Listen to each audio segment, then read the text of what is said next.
സുചേട്ടാ നമസ്കാരം. നമസ്കാരം. Iran Israel സംഘർഷം അവസാനിച്ചിരിക്കുകയാണ്. വെടിനിർത്തൽ വന്നിരിക്കുകയാണ്. അതിന് മധ്യസ്ഥത വഹിച്ചത് ഖത്തറാണെന്നാണ് പറയപ്പെടുന്നത്. ഖത്തറിലെ രാജാവിനെയാണ് ട്രംപ് വിളിച്ചിട്ട് ഇതൊന്ന് നിർത്തി തരണമെന്ന് പറഞ്ഞത്. അപ്പം പുള്ളിക്കാരൻ പോയി കാര്യങ്ങൾ വെടിപ്പായിട്ട് കൊടുത്തു. അപ്പോഴേക്കും ട്രംപ് ഞാൻ വെടിനിർത്തൽ ഉണ്ടാക്കി എന്ന് പറഞ്ഞ് വലിയ രീതിയിലുള്ള അവകാശവാദങ്ങൾ ഉന്നയിക്കുന്നുണ്ട്. പക്ഷെ ഇത് ആർക്കും മനസ്സിലായില്ലെങ്കിൽ അമേരിക്കൻ മാധ്യമങ്ങൾക്ക് മനസ്സിലായിട്ടുണ്ട്. അമേരിക്കൻ മാധ്യമങ്ങൾ CNN, ന്യൂയോർക്ക് ടൈംസ് ഇതെല്ലാം ട്രംപിനെതിരെ എഴുതുന്നുണ്ട്. പോരാത്തതിന് പെന്റഗന്റെ ഒരു ഇന്റലിജൻസ് റിപ്പോർട്ട് പുറത്തു വന്നിരുന്നു, അവിടെ ഇറാനിൽ കാര്യമായിട്ടുള്ള നാശനഷ്ടങ്ങളൊന്നും ഉണ്ടായില്ല എന്ന് വന്നു. അപ്പൊ ഇതെല്ലാം കണ്ടതും ട്രംപ് ഈ വാർത്തയൊക്കെ ഇപ്പൊ കാണുമ്പോൾ ട്രംപ് അതൊക്കെ എടുത്ത് ട്വിറ്ററിൽ ഇടുകയാണ്. ട്വിറ്ററിൽ ഇട്ടിട്ട് മറ്റേ CD മുസല ജഗതിയെ പോലെ ഇതെന്നെ ഉദ്ദേശിച്ചാണ്, എന്നെ തന്നെ ഉദ്ദേശിച്ചാണ്, എന്നെ മാത്രം ഉദ്ദേശിച്ചാണ് എന്ന് പറഞ്ഞുകൊണ്ട് ട്രംപ് വലിയ രീതിയിൽ എന്താ വികാര എന്താ പറയാ ക്ഷോഭം ഉണ്ടാവുകയാണ് ട്രംപിന്. ഈ CNN റിപ്പോർട്ടർമാരെയൊക്കെ വട്ടന്മാരെന്നൊക്കെയാണ് ട്രംപ് അവിടെ വിളിച്ചുകൊണ്ടിരിക്കുന്നത്. ഇപ്പോ സകല റിപ്പോർട്ടർമാരെയും ട്രംപ് എടുത്തിട്ട് അലക്കുന്നുണ്ട്. അപ്പൊ ഈ ഒരു സാഹചര്യത്തിൽ ഇറാൻ ഒരു പ്രസ്താവന ഇറക്കിയിട്ടുണ്ട്. റൈസിംഗ് ലയൺ എന്നായിരുന്നല്ലോ അവരുടെ ഇസ്രായേലിന്റെ ഇറാനിലോട്ടുള്ള ആ ഒരു ഓപ്പറേഷന്റെ പേര്. അപ്പൊ ഇറാൻ ഇപ്പൊ എരുതിയിൽ എണ്ണ ഒഴിക്കുന്നത് പോലെ പറഞ്ഞിരിക്കുന്നത് ഒരേ സമയം ഇസ്രായേലിനോടും അമേരിക്കയോടും യുദ്ധം ചെയ്ത് വിജയിച്ച ഒരു രാജ്യത്തെ കാണണോ, അതായത് ഇങ്ങോട്ട് നോക്കി, അത് ഞങ്ങളാണ് എന്നാണ് ഇറാൻ പറഞ്ഞിരിക്കുന്നത്. ഇതോടുകൂടി അമേരിക്കയിൽ കുറച്ചുകൂടെ കാര്യങ്ങൾ രൂക്ഷമായി. ട്രംപിനെതിരെയുള്ള വികാരം കുറച്ചുകൂടെ രൂക്ഷമായി. അതായത് ട്രംപ് പുലിവാല് പിടിക്കുന്ന ഒരു അവസ്ഥയാണ് ഇപ്പോൾ നിലവിലുള്ളത്. ആദ്യം ട്രംപ് വന്നപ്പോ റഷ്യ യുക്രൈൻ യുദ്ധം നിർത്തുമെന്ന് പറഞ്ഞു. പുടിൻ പറഞ്ഞു പോയി പണി നോക്കാൻ പറഞ്ഞു. അപ്പൊ ഇയാൾക്ക് വട്ടാണെന്ന് പറഞ്ഞു ട്രംപ്. രണ്ടാമത് ഇസ്രായേൽ ഹമാസ് തമ്മിലുള്ള യുദ്ധം നിർത്താൻ നോക്കി. ഇതാ മെനങ്ങാന്ന് വരെ അവിടെ ഭക്ഷണത്തിന് ക്യൂ നിന്നുകൊണ്ടിരുന്ന കുട്ടികൾക്ക് മേലെ മിസൈൽ വന്ന് വീണിട്ടുണ്ട്. പിന്നെ അത് കഴിഞ്ഞ് ഓപ്പറേഷൻ സിന്ദൂർ നടന്നപ്പോൾ ഇതെങ്കിലും ഒന്ന് നിർത്തിക്കോട്ടെ എന്ന് വിചാരിച്ച് നിർത്തി എന്ന് പറഞ്ഞു. അപ്പോ ഇന്ത്യ നെഞ്ചും വിളിച്ച് പറഞ്ഞു ഞങ്ങളെ ആരും വിളിച്ചിട്ടില്ല. അപ്പൊ ട്രംപ് പറഞ്ഞു അത് ശരിയാണ്, ഞാൻ പാകിസ്ഥാനെയാണ് വിളിച്ചത്. പാകിസ്ഥാനെ വിളിച്ചിട്ട് ഇന്ത്യയോട് പോയി സംസാരിക്കാൻ പറഞ്ഞു. അതിനു മുമ്പേ പാകിസ്ഥാൻ എന്നെ വിളിച്ചു. അപ്പോൾ ഇന്ത്യ പറഞ്ഞു ഞങ്ങളെ ആരും വിളിച്ചിട്ട്. പിന്നെ ട്രംപ് ആ നിലപാടിൽ നിന്ന് ഇങ്ങനെ മാറിക്കൊണ്ടേ ഇരിക്കുകയാണ്. ഇപ്പൊ ഇതാ ഇറാനും ഇസ്രായേലും തമ്മിലുള്ള യുദ്ധത്തിലും ട്രംപ് വലിയൊരു കോമാളിയായി മാറുകയാണ്. യഥാർത്ഥത്തിൽ അമേരിക്ക എന്ത് നേടി ഇതിലൂടെ?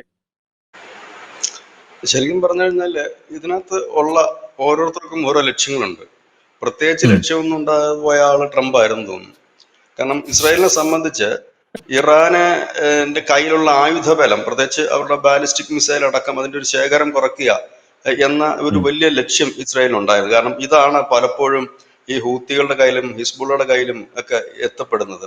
അപ്പൊ ഇത് ഒരു വലിയ ഡാമേജ് ഉണ്ടാക്കാമെങ്കിൽ സമീപ ഭാവിയിൽ ഒന്നും തന്നെ ഇവരുടെ നിഴൽ സംഘടനകൾ തലവെക്കാൻ സാധ്യതയില്ല. അപ്പോൾ ഇറാനെ ഒന്ന് ഡൗൺ ചെയ്യുന്നത് വഴി ഇവരെ ഒന്ന് സുരക്ഷിതമാകുക, ഇസ്രായേലിന്റെ ശത്രുക്കളും അവരുടെ ചുറ്റോട് ചുറ്റും കിടക്കുന്ന ശത്രുക്കൾ, അതായിരുന്നു അവരുടെ പ്രധാനപ്പെട്ട ലക്ഷ്യങ്ങളിലൊന്ന്. മറ്റൊന്ന്, ആണവ കേന്ദ്രങ്ങളിലെ അറ്റാക്ക് ചെയ്യുക, കുറഞ്ഞൊരു 10-30 വർഷത്തേക്കെങ്കിലും പിന്നോട്ടടിക്കുക. കാരണം ഒരു 10-20 വർഷമെങ്കിലും അവര് ഇനി വേണം, ട്രൈ ചെയ്ത് വരണം പുതിയ ആണവായുധങ്ങൾ ഉണ്ടാക്കാനായിട്ട്. അപ്പൊ അതിലൊക്കെ വിജയിച്ചോ ഇല്ലയോ എന്നുള്ള ഒരു ചോദ്യം അവിടെ നിൽക്കുന്നു. ഇറാനെ സംബന്ധിച്ച് പറഞ്ഞു കഴിഞ്ഞാൽ അവര് തോറ്റിട്ടില്ല എന്ന് മാത്രവുമല്ല, അവർ കുറച്ചുകൂടി ഞങ്ങളാണ് മിഡിൽ ഈസ്റ്റിലെ ശക്തന്മാരെന്ന് തെളിയിക്കുകയും ചെയ്തു. അത് രണ്ടാമത്തെ കാര്യം. മറ്റൊന്ന്, കാരണം അത്രയും വലിയ അറ്റാക്കുകളൊക്കെ അമേരിക്കയുടെ ഒക്കെ ഭാഗത്തുനിന്ന് വന്നിട്ട് വലിയ കുലുക്കമൊന്നും ഇറാനെ സംബന്ധിച്ച് ഉണ്ടായില്ല. ഇവിടെയാണ് ഇനി ട്രംപിന്റെ ലക്ഷ്യം നോബൽ പ്രൈസ് ആണ് എന്നുള്ള രീതിയിലാണ് അദ്ദേഹത്തിന് ഇപ്പോഴത്തെ പ്രധാനപ്പെട്ട ഒരു ലക്ഷ്യം തോന്നുന്നു. അദ്ദേഹം ഈ ഇറാനിൽ നടന്ന ഈ ബോംബ് അറ്റാക്കിനെ കുറിച്ച് പറയുന്നത് ഹിരോഷിമയിലും നാഗസാക്കിയിലും ഇട്ട അതേ എഫക്റ്റ് തന്നെയായിരുന്നു ഇറാൻ ഇട്ടത്. അപ്പൊ അതിൽ നിർത്തിയത് തനിക്ക് എന്തായാലും നോബൽ പ്രൈസ് വേണം എന്നുള്ള ഒരു ഇതിലേക്കാണ് പോയത്. മറ്റൊന്നും പ്രശ്നമൊന്നും ഉണ്ടായിരുന്നില്ലല്ലോ, ഇയാളല്ലേ ഉണ്ടാക്കിയത്, എന്നിട്ട് ഇയാൾക്ക് നോബൽ പ്രൈസ് വേണമെന്നാ പറയുന്നത്. അപ്പൊ അതായിരുന്നു പുള്ളിയുടെ ലക്ഷ്യം. പിന്നെ പുള്ളി മുമ്പോട്ട് വെക്കുന്നത് അടുത്ത ആഴ്ച വീണ്ടും ആണവ കരാർ ചർച്ച ചെയ്യും എന്നുള്ളതാണ്. ഇത് 5 തവണ ഈ അടുത്ത സമയത്ത് ചർച്ച ചെയ്തതാണ്. 6ാം തവണ ചർച്ച ചെയ്തതിന് മുമ്പായിരുന്നു ഈ ആക്രമണങ്ങളെല്ലാം ഉണ്ടായത്. അപ്പൊ വീണ്ടും അത് ചർച്ച ചെയ്യും എന്നാണ്. ഏതായാലും ചർച്ച ചെയ്യുമ്പോൾ ഇറാന്റേതായ ഒരു ഡിമാൻഡ് മുമ്പോട്ട് വെക്കാതിരിക്കില്ല.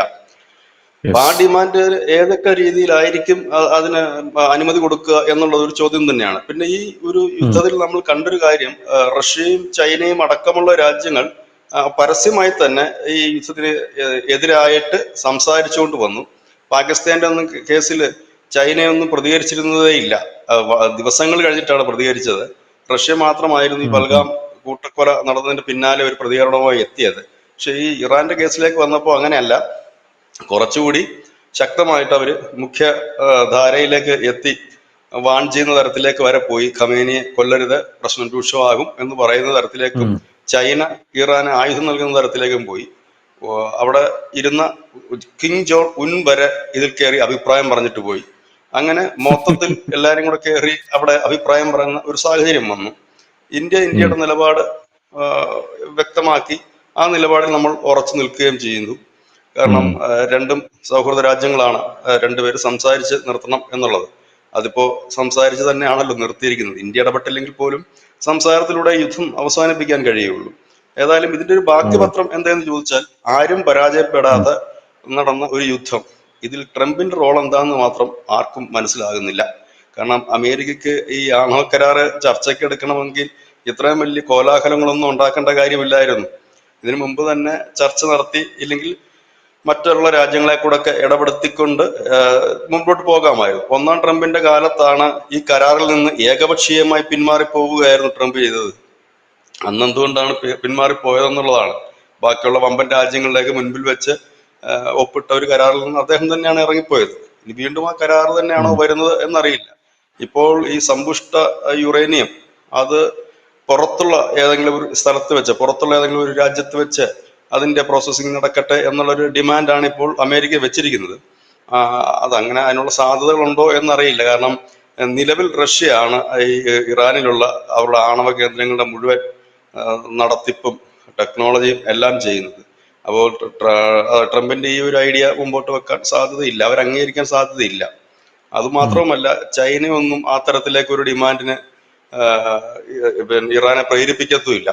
കാരണം അവർക്ക് അങ്ങനെയാണ്. ഏതായാലും പശ്ചിമേഷ്യയിൽ ഒരിക്കൽ കൂടി ഞങ്ങളാണ്, അറബ് ലോകത്ത് ഞങ്ങളാണ് ശക്തർ എന്ന് ഇറാന് തെളിയിക്കാൻ പറ്റി എന്നുള്ളതാണ്. ഡാമേജ് വന്നിട്ടുണ്ട്, നല്ല ഡാമേജ് ഉണ്ട്, യുദ്ധമാണല്ലോ, സ്വാഭാവികമായി ഡാമേജ് വന്നിട്ടുണ്ട്.